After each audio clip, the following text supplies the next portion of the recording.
বড় যে জামাই ছিল কবিরাজ, মানে হাফেজ ছিল আবার কবিরাজও ছিল। সেজন্য মানে তার থেকে সমস্যাগুলো, মাদ্রাসার সমস্যাগুলো তার থেকে শুরু। সে কবিরাজি করতো, ভালো জিন ছিল তাদেরকে ছেড়ে দিত, আর খারাপ যেগুলো জিন ছিল তাদেরকে মানে বোতলে বন্দি করতো, আর কয়েকটাকে মানে শাস্তি দিত। তো কয়েকটা বোতল বন্দি করে পুড়িয়ে ফেলতো, এরকম করতো। আমরাও দেখেছি যে বোতলে বন্দি করছে, বোতলে বন্দি করে পরে একটা বালতিতে রাখতো, ছোটো একটা বালতিতে বোতল করে রেখে সিমেন্ট দিয়ে আটকে দিত।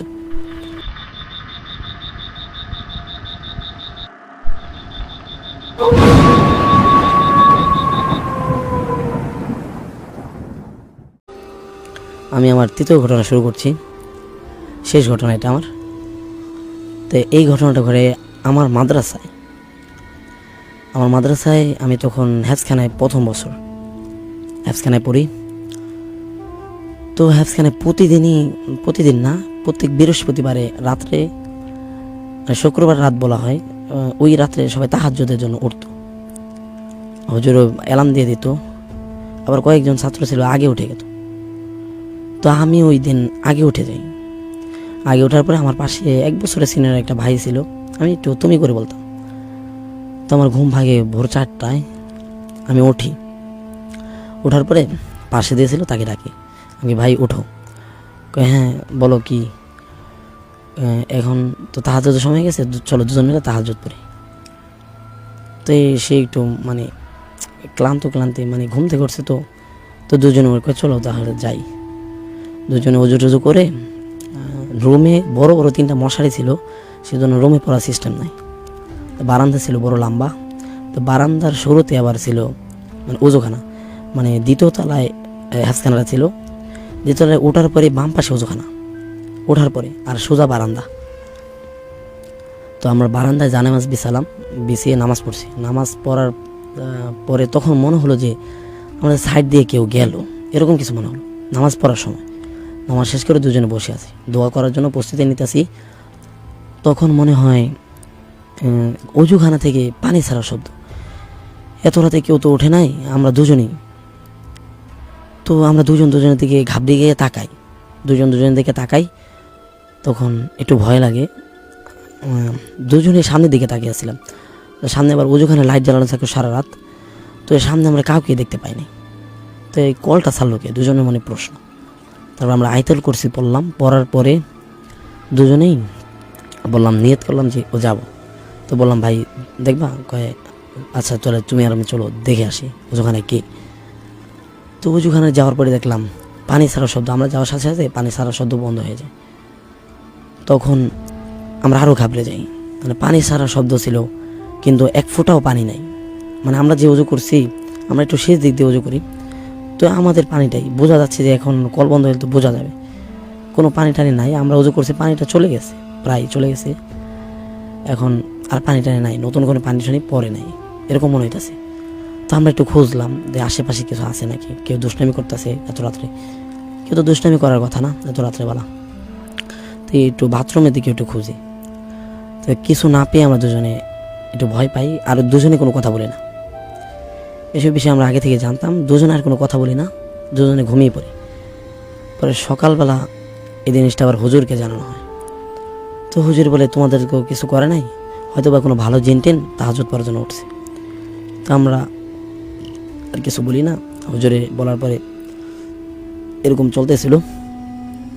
আরেকদিন কি হয়, আরেকদিন রাত্রে এই 2টা ছাত্র, মাদ্রাসার আম গাছ ছিল, আম গাছ থেকে আম পেড়ে 2টা ছেলে বারান্দায় 10টা কি 10:30 এরকম বাজে, সবাই ঘুমাচ্ছে। তখন প্রায় 11টা বেজে যাচ্ছে। তখন ওরা দুজনে আম মাখা খাচ্ছে, আম 2টা পেড়ে মাখাচ্ছে। তো খেতে খেতে দেখলো আবার পাশে মক্তবের মাদ্রাসা ছিল, মানে 2টা আলাদা একসাথেই ছিল, কিন্তু এই পাশে বারান্দা থেকে ওই পাশে ছাদ দেখা যায়, আবার মক্তবের বারান্দা থেকে হেফজখানা ছাদ দেখা যেত। তো ছাদের উপরে দেখে বড় হুজুরে রাত 11টা বাজে ছাদের উপরে হাঁটছে, মক্তবের ছাদের উপরে, কিন্তু বড় হুজুরে তো মাদ্রাসায় থাকে না। তো এরকম দেখার পরে তোরা দুজন ভয় পাই যে এত রাত্রে বড় হুজুর তো মোটর সাইকেল নিয়ে চলে গেছে, আমি নিজে চোখে দেখলাম। তো বড় হুজুর আসলো কই থেকে, আমটাম রেখেই ওরা তাড়াতাড়ি রুমে চলে যায়। তো পরের দিন আবার হুজুরের কাছে বলে, না হুজুরের কাছে বলে না, হুজুরের কাছে বললে এত রাত্রেবেলা আম্মা খাচ্ছিল, হুজুর অনেক বকা দিবে, সেজন্য হুজুরের কাছে কিছু বলে না, ছাত্রদের কাছে বলে। ছাত্ররা বলে কয়েকজন বিশ্বাস করে, আবার কয়েকজন মানে দুষ্টামি করতেছে, এরকম মনে হয়। তো বড় হুজুরে আগে 3 তলার উপরে থাকতো, ও 3 তলার উপরে বড় হুজুরের বাসা ছিল। মাদ্রাসা ছিল 2 তলা, 3 তলার উপরে একটা ফ্ল্যাট ছিল, মানে ফ্ল্যাট নিয়ে বড় হুজুরে 3 রুমের একটা বাসা, ওই বাসায় থাকতো। ছাদের উপরেই বাসাটা করেছে, মাদ্রাসার ছাদের উপরে বাসা। তো ওই বাসায় সমস্যা হওয়ার কারণে বড় হুজুরে দেখেছে চলে যায়। বড় হুজুর জামাই ছিল কবিরাজ, মানে হাফেজ ছিল আবার কবিরাজও ছিল, সেজন্য মানে তার থেকে সমস্যাগুলো, মাদ্রাসার সমস্যাগুলো তার থেকে শুরু। সে কবিরাজি করতো, ভালো জিন ছিল তাদেরকে ছেড়ে দিত, আর খারাপ যেগুলো জিন ছিল তাদেরকে মানে বোতলে বন্দি করতো, আর কয়েকটাকে মানে শাস্তি দিত। তো কয়েকটা বোতল বন্দি করে পুড়িয়ে ফেলতো, এরকম করতো। আমরাও দেখেছি যে বোতলে বন্দি করছে, বোতলে বন্দি করে পরে একটা বালতিতে রাখতো, ছোটো একটা বালতিতে বোতল করে রেখে সিমেন্ট দিয়ে আটকে দিত। তারপরে এই ঘটনার পরে আবার বড় হুজুর চলে যায়, কারণ এই কবিরাজি করতো তার জামাই। তো ছাদে বড় হুজুর না থাকলে, আবার বড় হুজুর জামাই যদি বাসায় না থাকতো, সে ঘর জামাই থাকতো, মানে বাসায় জায়গায় ছিল কাছে, ওই বাসায় থাকতো বড় হুজুরের বাসায়। তখন বড় হুজুরের জামাই সে বাসায় থাকতো না বেশি, তার ঢাকা সাভার একটা চেম্বার আছে, মানে জিন ছাড়াই কবিরাজি করে এটা চেম্বার। তখন বড় হুজুর যদি বাসায় না থাকে, তাহলে বড় হুজুরের স্ত্রী ছিল, তারপরে মেয়েরা ছিল, 4টা মেয়েদের সাথে এরকম সমস্যা হতো যে দেখা যেত ছাদের ওই কোনায় কে যেন দাঁড়িয়ে আছে, তারপরে হঠাৎ ঢিল মারতো, এরকম কিছু হতো, এরকম সমস্যা হতো।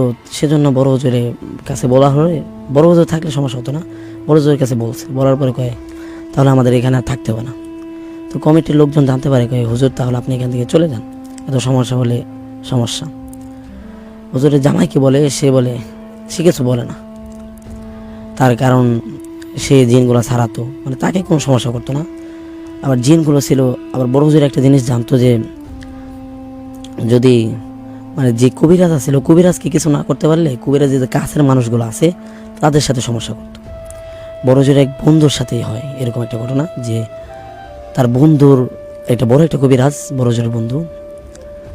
তো সে একটা ভালো একটা পাওয়ারফুল একটা জিন, ওই জিনকে বন্দি করার সময় জিনটা বলে, তুই আমাকে বন্দি করছিস ঠিক আছে, কিন্তু আমি যদি কোনোদিন ছাড়া পাই তাহলে তোর বড় একটা ক্ষতি করবো, সেটা তুই করিস, সমস্যা নেই, সেটা পরে দেখা যাবে।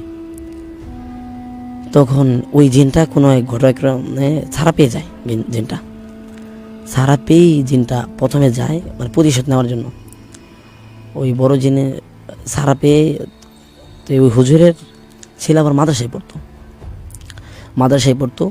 তো মাদ্রাসার রাত্রে ওই টয়লেটে যাওয়ার পরে ওর গলায় চেপে মেরে ফেলে জিনটা অনেক ভয়ঙ্কর, মেরে ফেলে। হুজুরকে কিছু করতে পারে না, কিন্তু ওর ছেলেকে মেরে ফেলে। তো এই ঘটনা বড় হুজুর জানতো, সেজন্য মানে বড় হুজুর আর দেরি করে না, বাসাটা নিয়ে এখান থেকে চলে যায়। মানে জামাই কেউ কিছু বলে না, কারণ জামাই কিছু করতে পারবে না, জানে সে, মানে জামাই কোনো সমস্যা হয় না, সমস্যা তো আমাদের হচ্ছে, সেজন্য বাসা নিয়ে ওই জায়গা থেকে চলে যায়। তারপরে কি হয়, বড় হুজুর যে জামাই ছিল, আমাদের সাথে যে ঘটনাগুলো ঘটে, এটা আবার আমাদের হুজুর ছিল হেফখানা, সে আবার বলে বড় হুজুর জামাইকে, কয় জিন কি আপনাদের কোনো ক্ষতি করেছে? না, জিন তো কোনো ক্ষতি করে না, এরকম ছাত্ররা ভয় পায়, তাও তো সমস্যা। আচ্ছা দেখছি বলে সে আর কোনো কাজ করে না, মানে কোনো রেসপন্স করে না, সে চলে যায়। তারপরে আরেকদিন কি হয়, মাদ্রাসার উজুখানা ময়লাবাটি যে পরিষ্কার করতো, মানে এক লোক ছিল, সে সবসময় পরিষ্কার করতো, সে অসুস্থ, সে আসতে পারে নাই। তো ময়লায় ভরে গেছে, বালতিটা ময়লায় ভরে গেছে। তখন হুজুরে রাত্রে খানার পরে দেখার পরে বলে, 2জন ছাত্রকে ডাক দেয়, তোমরা এটা একটু কষ্ট করে হলো পরিষ্কার করো। তো ছাত্ররা বলে আচ্ছা ঠিক আছে হুজুর, আমরা পরিষ্কার করবো, এটা ফেলে দিয়ে আসবো। তো ফালানোর জন্য মাঠের পাশে একটা বড় একটা ময়লার স্তূপ ছিল, ওইদিকে ফালাতো। তখন ওরা 2জন রাত্রে খানা খাওয়ার পরে যায়, যাওয়ার পরে মাঠের পাশেই ময়লার বাটি যখন ফেলছিল তখন দেখে ওদিকে কে যেন বসে আছে, ময়লার ওই জায়গায় কে যেন বসে আছে দূরে। দেখে ওরা অনেক ভয় পায়, ভয় পেয়ে দুজনে দৌড় পেয়ে চলে আসে, এসে ছাত্রদের বলে। তো কয়েকজন ছাত্র মিলে যায়, যার পরে দেখে কিছু নাই। তো আবার চলে আসে পর হুজুরকে বলে। হুজুর আবার তখনই ফোন দেয়, আপনাকে বললাম একটু দেখতে, এরকম এরকম মাদ্রাসার সমস্যা হচ্ছে, আপনি একটু দেখেন। কয়ে ছাত্রদের কোনো ক্ষতি করছে নি? কয়ে না, কোনো ক্ষতি করে নাই, কিন্তু করবে এরকম বিশ্বাস তো আর নাই, ক্ষতি করতেই পারে। কয়ে জিনগুলো ভালো, এগুলো ছেড়ে দিয়েছি। কয়ে ভালো জিন আর যেরকম হোক, আপনি জিনগুলো এখানে আসতে মানা করেন বা একটা কিছু করেন। আচ্ছা, কিছু করতেছি। তো এটা বলে সে মানে পাত্তা দেয় না, মানে সে একটু অন্যরকম মানুষ ছিল, বললে বেশি করতো না। টাকা মানে টাকার প্রয়োজন, টাকা ছাড়া সহজে কাজ করতো না, আর অনেক কাজের চাপ ছিল তার, এই জন্য বেশি গুরুত্ব দিত না। তো হুজুরের ছাত্রদেরকে একটু সবার একটু পানি টানি পরে দিয়ে দিছি। তো ছাত্ররা পানি পরে দেওয়ার পরে একটু ভালো। তখন হঠাৎ একদিন রাত্রেবেলা মক্তবের এক হুজুর 12টার দিকে বের হয়। তখন দেখে একটা জুতার বাক্স ছিল বড়, ওইটার উপরে কি যেন হাঁটছে। তখন হুজুর একটু ভয় পায়, কি রে এত রাত্রে এখানে কি? তখন একটু দেখতে গেলে লাফ দিয়ে হুজুরের সামনে চলে আসে একটা ছাত্র। কি রে তুই এখানে কি করিস? মাথা নিচ দিকে দিয়ে ওই চুপ করে দাঁড়িয়ে থাকে। তুই এখানে কি করিস? এরকম বলার পরে ছাত্ররা পড়ে যায় আস্তে করে, হুজুরকে দেখে মানে পড়ে যায়, অজ্ঞান হয়ে যায়। তখন আর 2-3 জন ছাত্র ডাক দিয়ে ওকে নিয়ে ওকে শুয়ে দেয়, পর ওকে রুমে নিয়ে শুয়ে দেয়। ও সকালে ঘুম থেকে ওঠে না, মানে কারোর সাথে কোনো কথা বলে না, আর কথা বলে না আওয়াজ করে, কীরকম করে, খারাপ আচরণ করে সবার সাথে। তো এটা বড় জোরের জামাইকে বলা হয়, সে আসে, মাদ্রাসায় আসে। আসার পরে ওর সাথে যে জিনটা ছিল, তো জিনটাকে বলে, তুমি তো বললা ডিস্টার্ব করবা না, তাহলে তুমি আবার এরকম করছো কেন? ছাত্রটাকে আমার ভালো লাগছে। জিনটা ছিল মেয়ে জিন, মানে পড়েছিল হয়তো সম্ভবত। ছাত্রটা ওকে আমার ভালো লাগছে, ভালো লাগলে তুমি আসবে, এরকম তো কোনো কথা নাই, তুমি ওকে ছাড়ে দাও। আমি আর ছাড়ুম না। ছাড়বি না? তখন একটু খারাপ ভাষায় বলে, ছাড়বি না তাহলে আমি দেখছি তোরা। পরে সে কোরআন দিয়ে চিকিৎসা করতো তাকে, জিনটাকে কিছু পরে ফুমও দেয়। তখন জিনটা আচ্ছা ঠিক আছে আমি ছেড়ে দেবো, ভয় পায় আর বলে ছেড়ে দেবো, আমি আর সাথে আর আসবো না। আচ্ছা ঠিক আছে তুই যা। ওই জিনটাকে কিছু করে না, ছেড়ে দেয়। আর যে জিনগুলো ঘাটতারামি করতো, মানে বলতো যাব না, এরকম কিছু করতো, তো ওদেরকে আটকে বোতলে বন্দি করে ওদেরকে মেরে ফেলতো। তখন ওই ছাত্রকে অনেক মারে সম্ভবত জিনে, ছাত্রের শরীর অনেক দুর্বল হয়ে যায়, ওকে শুয়ে দেওয়া হয়, অনেক জ্বর আসে, ওকে বাসায় দিয়ে আসা হয়। এরকম হলো। তারপরে ভালো করে বড় হুজুর বললো যে আপনি কিছু একটা করেন, আপনার কারণে এরকম সমস্যা হচ্ছে, তোমার কারণে এরকম সমস্যা হচ্ছে মাদ্রাসায়, তো আমার মাদ্রাসা বন্ধ হয়ে যাবে।